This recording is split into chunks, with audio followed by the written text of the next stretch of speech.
Alhamdulillahi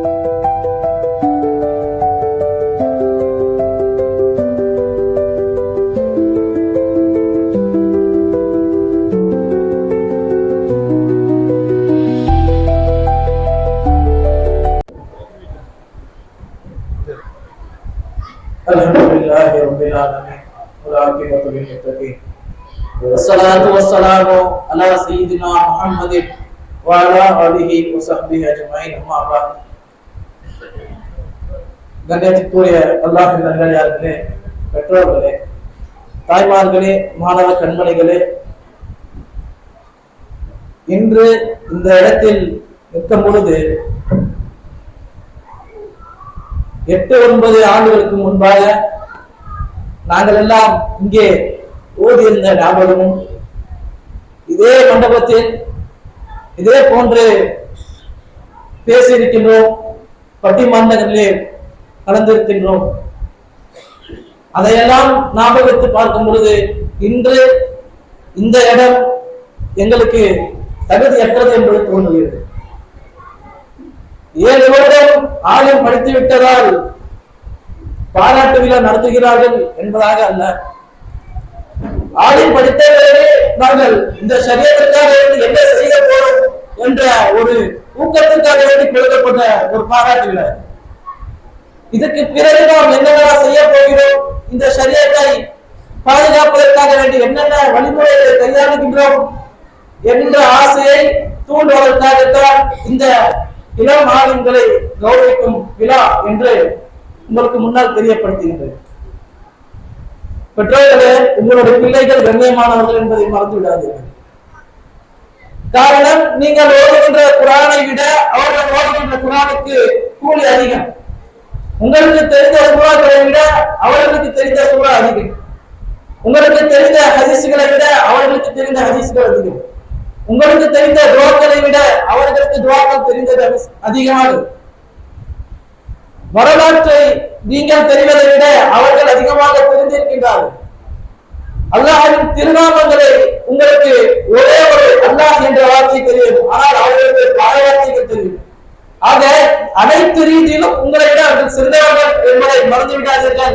அவர்கள் மீது பலரும் பொறாமை படுவார்கள் என்பதை மறந்து விடாதீர்கள். பெருமானார் ஸல்லல்லாஹு அலைஹி வஸல்லம் அவர்கள் கூறுவார்கள், லா ஹஸத, பொறாமை என்பது கிடையாது, இல்லா பில் இஸ்னைன், ரெண்டே விஷயத்துல தான். என்னங்க அந்த ரெண்டு விஷயம்? ஒண்ணு சதகத்துல் ஜாரியா, இதற்கெல்லாம் தர்மம் செய்யறாங்க, அவரை பார்த்து நம்ம பொறாமை பண்ணணும். அல்லாஹ் தஆலா அவர் அந்த அந்தஸ்தை வச்சிருக்கான், நம்ம அந்த அந்தஸ்தை வைக்கலையே கவலைப்படணும். அவர்கள் பெறுகின்ற அந்த கூலி நமக்கு கிடைக்கவில்லை என்று பொறாமைப்பட்டு ஆசைப்பட வேண்டும். இரண்டாவது விஷயம், மார்க்க கல்வியை கற்றுக்கொள்கின்ற மாணவர்களை பார்த்து நாம் பொறாமைப்பட வேண்டும். அல்லாஹ் தஆலா இந்த வயசில் அவர்களுக்கு இன்மை கற்கின்ற பாக்கியத்தை தந்தார், அந்த பாக்கியம் நமக்கு கிடைக்கவில்லை என்பதாக நினைத்து பொறாமைப்பட வேண்டும் என்பதாக பெருமானார் ஸல்லல்லாஹு அலைஹி வஸல்லம் அவர்கள் கூறி காட்டுகின்றார்கள். ஆக ஒரே விஷயத்தை நீங்கள் தெரிந்து கொள்ளுங்கள், இந்த வாழ்கின்ற காலத்தில் ஒண்ணு பெற்றோர்கள் நல்லவர்களாக இருக்க வேண்டும். பெற்றோர்கள் நல்லவர்களாக இருந்தால் அல்லாஹ் பிள்ளைகளை நல்லவர்களாக ஆக்கிவிடுவான். சூரத்துல் காஃபிலே மூசா அலைஹிஸ்ஸலாம் ஸல்லல்லாஹு அலைஹி வஸல்லம் அந்த ஊருக்கு உணவை தேடி செல்வார்கள். அந்த ஊர்காரர்கள் மறுத்து விடுவார்கள். அப்பொழுது ஸல்லல்லாஹு அலைஹி வஸல்லம் ஒரு சாஞ்சிருந்த செவர் இருக்கும், அந்த செவரை நேராக எடுத்து சரி செய்து கொடுப்பார்கள். அப்பொழுது மூசா அலைஹிஸ்ஸலாம் கேட்பாங்க, ஸல்லல்லாஹு அலைஹி வஸல்லமே, நீங்க அதுக்கு கூலி வாங்கி இருக்கலாமே என்பதை கேட்கும் பொழுது ஸல்லல்லாஹு அலைஹி வஸல்லம் சொன்னாங்க, இந்த செவருக்கு கீழே புதையல் இருக்கு, இந்த புதையல் 2 பிள்ளைகளுக்கு, 2 அனாதையான பிள்ளைகளுக்கு தான் சொந்தம் என்று சொல்லிவிட்டு முடிக்காமல் இன்னொரு வார்த்தையை சொல்கிறார்கள், அவர்கள் பெற்றோர்கள் நல்லவர்கள். ஆக பெற்றோர்கள் நல்லவர்களாக இருந்தால் அவர்கள் பிள்ளைகளை அல்லாஹ் நல்லவர்கள் மட்டுமே சேர்க்கின்றார் என்பதை மறந்துவிடாதீர்கள். இரண்டாவது விஷயம், பெற்றோர்கள் நல்லவர்களாக இல்லை என்ன செய்வது என்ற கேள்வி இருக்கும். ஒன்றும் பிரச்சனை இல்லை, பெற்றோர்கள் நல்லவராக இல்லை என்று நீங்கள் நினைத்தால் உங்களுடைய பிள்ளைகளை நல்லவர்களாக ஆக்க முன்வார்கள். அப்போ அவ்வாறு உங்கள் பிள்ளைகளை நல்லவர்களாக ஆக்கினால் நாளை கியாமத் நாளிலே உங்களை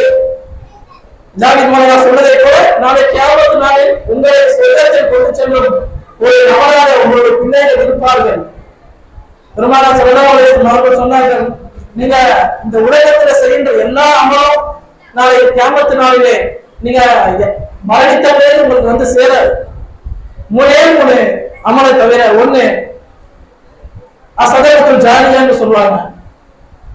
அதாவது இல்மை கற்கின்ற மாணவருக்காக வேண்டியோ, பள்ளிகள் போன்ற வழிபாடு தலைவருக்காக வேண்டியும், நல்ல விஷயத்துக்காக வேண்டியும் தர்மம் செய்யக்கூடிய நபர், அவர் செய்த தர்மம் அவருடைய பெற்றோரை கியாமத் அவர் செய்த நன்மை வந்தது. இரண்டாவது விஷயம், மாணவன் கற்கின்ற கல்வி அது அவன் மரணித்த பிறகு கியாமத்தால அவனுக்கு இருக்கும் அந்த கல்வி என்பதை பெருமானார் ஸல்லல்லாஹு அலைஹி வஸல்லம் கூறுகிறார்கள். மூணாவது வலதுன் சாலிஹுன் யதுஉ. நீங்கள் மரணித்த பிறகு அல்லாஹ்வின் கேள்விகளுக்கு பதில் தெரியாமல் இருந்திருந்தால், உங்களுடைய நிலை மோசமாக இருந்தால், உங்களுடைய பிள்ளைகளுடைய துஆக்கள் என்று காப்பாற்றும் என்பதை மறந்துவிடார்கள். வலதுன் சாலிஹுன், சாலிஹான பிள்ளை.